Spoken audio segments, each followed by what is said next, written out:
बिस्मिल्लाहिर्रहमानिर्रहीम। आज हम एंजाइम चैप्टर का दूसरा लेक्चर डिस्कस करेंगे और इसमें हम प्रॉपर्टीज ऑफ एंजाइम डिस्कस करेंगे। स्टूडेंट्स, पेज को फॉलो करो, ठीक है, सब्सक्राइब करो, इसके साथ लाइक भी दो और अपना फीडबैक कमेंट सेक्शन में दो। और इस लेक्चर के जो नोट्स है ना वो मैं डिस्क्रिप्शन में लिंक दे दूंगा, व्हाट्सएप ग्रुप ज्वाइन करो, ठीक है। तो हम प्रॉपर्टीज ऑफ एंजाइम डिस्कस करेंगे। तो पहला प्रॉपर्टी एंजाइम है कि एंजाइम जो है ना, ऑल एंजाइम, जो मेजॉरिटी ऑफ एंजाइम जो है ना वो क्या है, प्रोटीन इन नेचर, यानी प्रोटीन बाय नेचर है, ठीक है। ये प्रॉब्लम को पता है कि एंजाइम जो है प्रोटीन बाय नेचर, लेकिन एक्सेप्शन कैसे आया कि राइबोसोम, ये पास पेपर गया था। राइबोसोम राइबोसोम ये क्या होता है? राइबोसोम ये आरएनए मॉलिक्यूल होते हैं that catalyse by chemical reaction. यानी राइबोसोम बेसिकली आरएनए मॉलिक्यूल होते हैं जो कि एक एंजाइम की तरह एक केमिकल रिएक्शन को कैटालाइज करवाता है राइबोसोम, लेकिन ये नॉट प्रोटीन, याद रखना, ये प्रोटीन नहीं होते, ठीक है। तो राइबोसोम जो है ना ये असल में आरएनए मॉलिक्यूल होते हैं, प्रोटीन नहीं होते, ठीक है। तो एक्सेप्शन केस है, याद रखना। बाकी जितने भी एंजाइम जो वो क्या है, प्रोटीन है। तो पहले ये प्रॉपर्टी हो गई।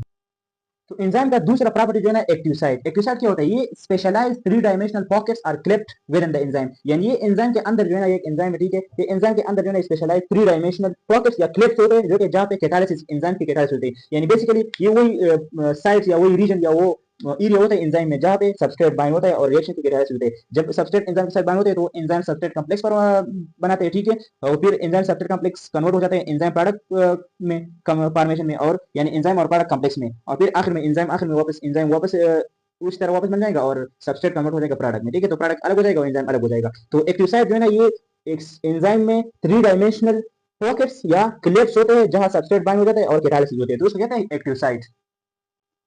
एंजाइम का तीसरा प्रॉपर्टी है कि एफिशिएंसी। यानी एफिशिएंसी का मतलब क्या है? एफिशिएंसी का मतलब ये कि the rate at which a substrate converted to product, यानी किस रेट से, किस स्पीड से जो सबस्ट्रेट प्रोडक्ट में कन्वर्ट होता है उसको कहते हैं बेसिकली एफिशिएंसी। तो एंजाइम जो है ना ये हाईली एफिशिएंट है, यानी इतने हाईली एफिशिएंट है, यानी 10 फॉर 10 के पावर 3 से लेकर 10 फॉर 8 टाइम्स एफिशिएंट है। यानी वो रिएक्शंस, यानी एक रिएक्शन है, ये एक ऐसा रिएक्शन है जो कि अनकैटालाइज्ड रिएक्शन है, जो कि किसी भी एंजाइम ने कैटालाइज नहीं किया है, और ये दूसरा रिएक्शन है जो कि एंजाइम ने कैटालाइज करवाया है। तो ये रिएक्शन जो है ना, वो रिएक्शन जिसको एंजाइम ने कैटालाइज करवाया था, वो अनकैटालाइज्ड रिएक्शन से 10 फॉर 3 टाइम्स से लेकर 10 फॉर 8 टाइम्स जो है ना वो ज्यादा होता है। तो इसका मतलब ये कि एंजाइम हाईली एफिशिएंट है। इसका मतलब ये कि एंजाइम जो है ना बहुत जल्दी जो है ना सबस्ट्रेट को प्रोडक्ट में कन्वर्ट करता है, तो याद रखना। तो एफिशिएंसी में एक कंसेप्ट यूज होती है जिसको हम कहते हैं turnover number. Turnover number ये याद रखना, ये बहुत इंपॉर्टेंट है कि ये आप लोग से पूछ सकते हैं एमसीक्यू में भी और आसपी में पूछ सकते हैं कि टर्न ओवर नंबर क्या होता है। इसको जिसको हम रिप्रेजेंट करते हैं के खेत से रिप्रेजेंट करते हैं turnover number. Turnover number रहता है, टर्न ओवर नंबर का मतलब ये कि the number of substrate converted to product per enzyme molecule per second. यानी एक एंजाइम है, ठीक है, ये एक एंजाइम है, ठीक है, एक एंजाइम है, ये एक सेकंड में कितने जितने नंबर ऑफ सबस्ट्रेट को प्रोडक्ट में कन्वर्ट करते हैं इसको कहते हैं टर्न ओवर नंबर। यानी एक एंजाइम में ये आप बहुत ज्यादा सबस्ट्रेट प्रेजेंट है, ठीक है, बहुत एक्सेस ऑफ सबस्ट्रेट प्रेजेंट है, ठीक है, ये सबस्ट्रेट प्रेजेंट है। अब टर्न ओवर का नाम मतलब ये कि एक एंजाइम एक सेकंड में जितने नंबर ऑफ सबस्ट्रेट कन्वर्ट करते हैं प्रोडक्ट में उसको कहते हैं टर्न ओवर नंबर। तो याद रखना, टर्न ओवर नंबर एंजाइम का है 10 पावर 10 से लेकर 10 पावर 2 से लेकर 10 पावर 4 पर सेकंड, यानी एक सेकंड में। इसका मतलब क्या है टर्न ओवर के? इसका मतलब ये कि एंजाइम जो है ना एक सेकंड में 10 पावर 2 का मतलब है कि 100 और 10 पावर 10 यानी 4 टाइम 10 जो, तो ये 10,000 बनता है। 10 के मतलब 10,000।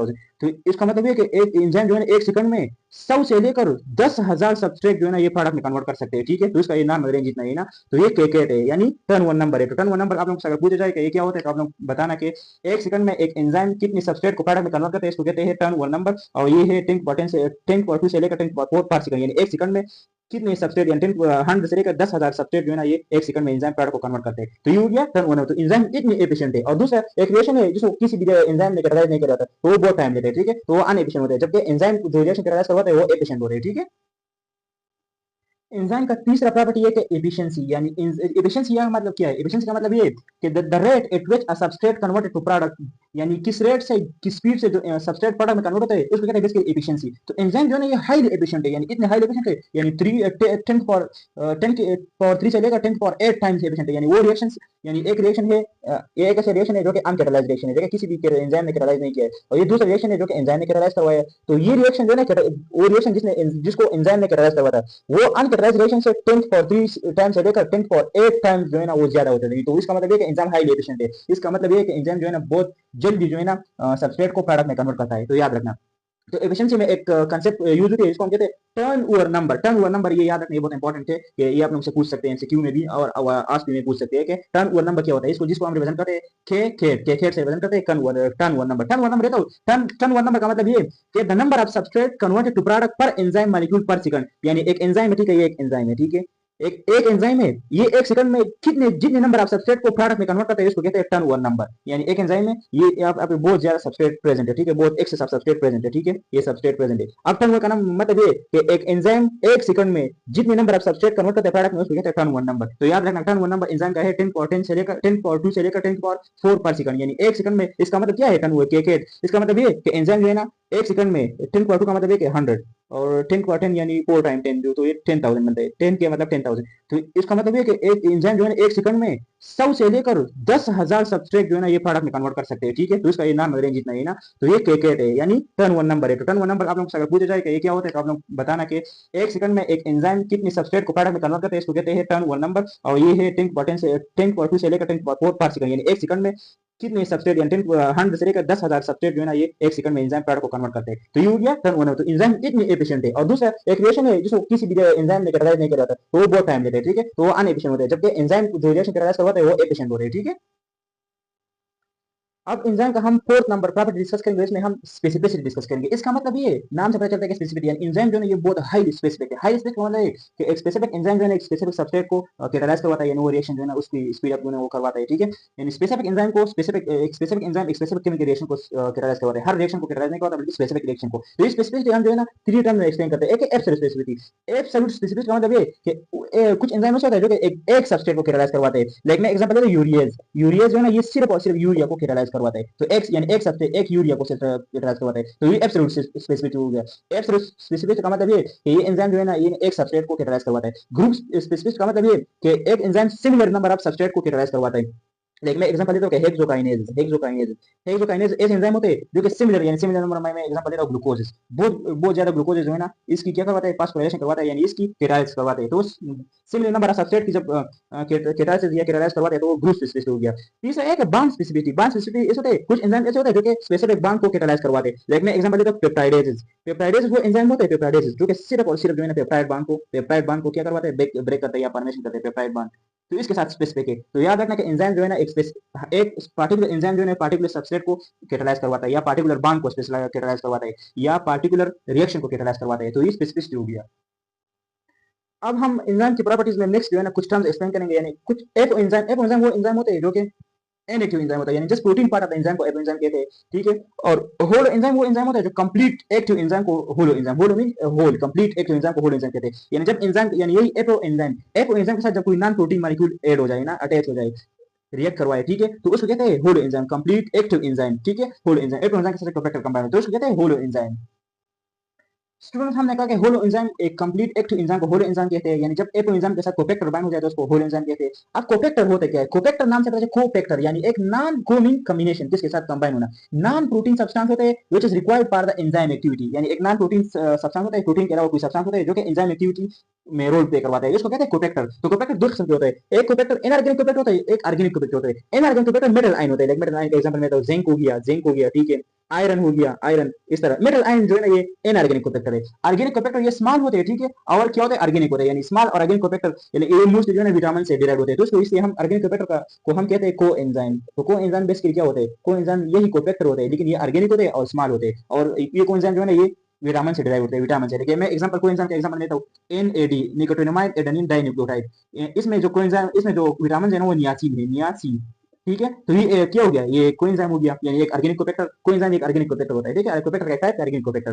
लाइक मैं दूसरा एग्जांपल है FAD flavin adenine dinucleotide, flavin adenine dinucleotide. तो इसमें फ्लेविन जो है ना ये क्या है? विटामिन है, विटामिन है। तो याद रखना जितने भी कोएंजाइम जो है ना ये विटामिन से डिराइव होते हैं, ठीक है। ये भी एक एमसीक्यू आ सकते हैं, ठीक है, कि कोएंजाइम जो है ना ये विटामिन ये किससे डिराइव होते हैं? तो विटामिन से डिराइव होते हैं, ठीक है। ऑप्शन में प्रोटीन भी देते हैं, कार्बोहाइड्रेट, लेकिन विटामिन से डिराइव होते हैं। एग्जांपल याद रखना कि एनएडी निकोटिनामाइड एडेनिन डाइन्यूक्लियोटाइड, इसमें नियासिन जो है विटामिन है। फ्लेविन एडेनिन डाइन्यूक्लियोटाइड, इसमें फ्लेविन जो है क्या है? विटामिन है। इस तरह को एंजाइम ए हो गया, को एंजाइम ए, ये भी क्या है? को एंजाइम है, ठीक है। तो कोफैक्टर वो नॉन प्रोटीन सब्सटेंस होता है जो कि एंजाइम एक्टिविटी में रोल प्ले करवाता है, वो कोफैक्टर होता है। ये दो किस्म के होते हैं, एक inorganic cofactor, inorganic cofactor metal ion होते हैं, लाइक जिंक और आयरन वगैरह। और ऑर्गेनिक कोफैक्टर को हम को एंजाइम कहते हैं, यानी एक स्मॉल ऑर्गेनिक मॉलिक्यूल होते हैं जो कि विटामिन से डिराइव होते हैं। एग्जांपल इसका है एनएडी एफएडी को एंजाइम ए।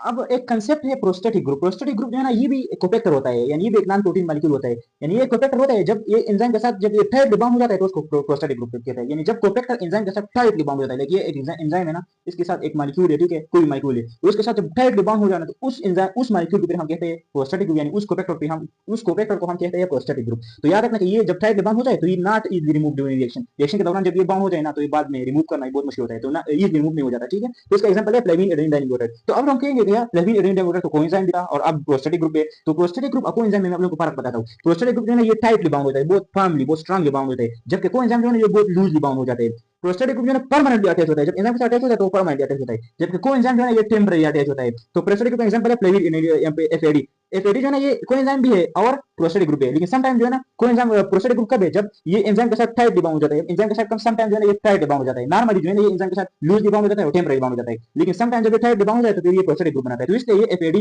कोएंजाइम भी है और प्रोस्टेटिक ग्रुप है। और कोएंजाइम का एग्जांपल आपको पता है कि एनएडी और कोएंजाइम ए और एडी, ये कोएंजाइम है, ठीक है। तो ये डिफरेंस याद रखना। अब हम एंजाइम के नेक्स्ट टॉपिक डिस्कस करेंगे, यानी एंजाइम के लोकेशन कहाँ पे होते हैं। तो सेल के अंदर एंजाइम के लोकेशन डिफरेंट ऑर्गेनिज्म होते हैं, लाइक माइटोकॉन्ड्रिया में भी होते हैं, साइटोसोल में भी होते हैं, साइटोप्लाज्म में भी होते हैं, न्यूक्लियस में भी होते हैं, लाइसोसोम में भी होते हैं। माइटोकॉन्ड्रिया में जो एंजाइम होते हैं वो टीसीएस साइकिल यानी ट्राई कार्बोक्सिलिक एसिड साइकिल के लिए होते हैं मोस्टली, ठीक है। इस तरह फैटी एसिड ऑक्सीडेशन के लिए होती है, फैटी एसिड ऑक्सीडेशन के लिए।